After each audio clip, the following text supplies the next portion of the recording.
I'm Dr. Stephanie Jones, Associate Professor of Organisational Behaviour at Maastricht School of Management.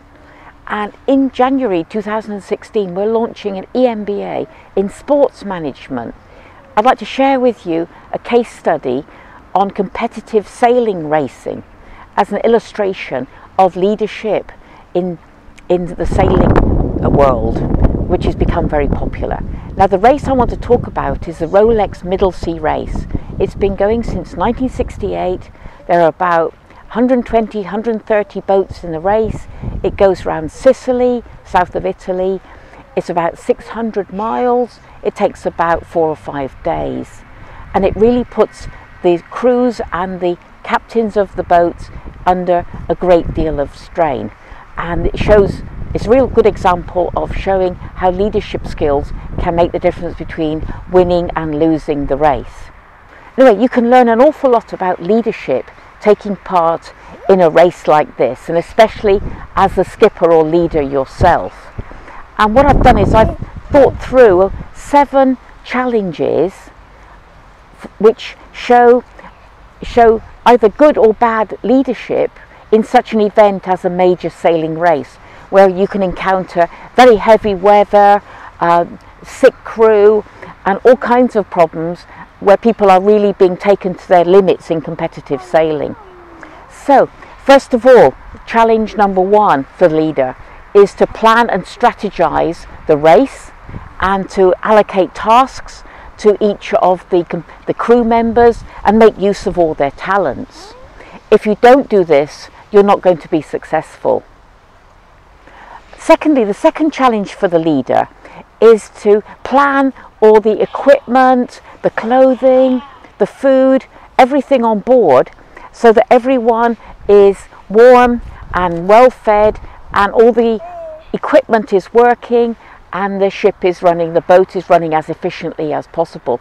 Remember, everything is under sail, no engines are allowed, but you're allowed to run your generator. Okay.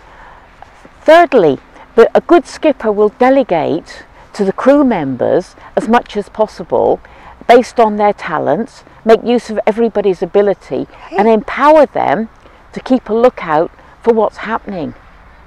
And sharing information, allowing communication, having meetings as to where we are, what's happening, where are we in the race, what are the biggest challenges and hurdles coming up, what are we facing.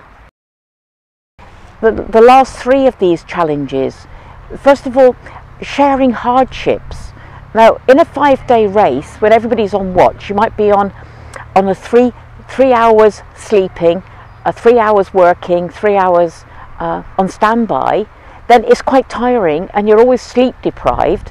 So the skipper needs to share the hardships of all the crew members equally, otherwise they feel that he or she is not really part of the race. Sixthly, we're looking at having some feeling of camaraderie and family.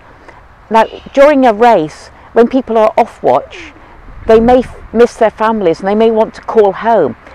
Now, some boats don't allow anything apart from total focus on the race. But after a few days, people begin to lose morale if they're not allowed to contact any of their loved ones. And finally, just allowing a few small treats and being allowed to be on watch with your friends. This can make a lot of difference. And I was in a race where we kind of nearly came last because the skipper didn't strategize, didn't plan equipment. We ran out of tea bags. Now, how heavy are tea bags on a boat? Not very. And he didn't allow any communication between people's families, so he didn't allow mobile phones.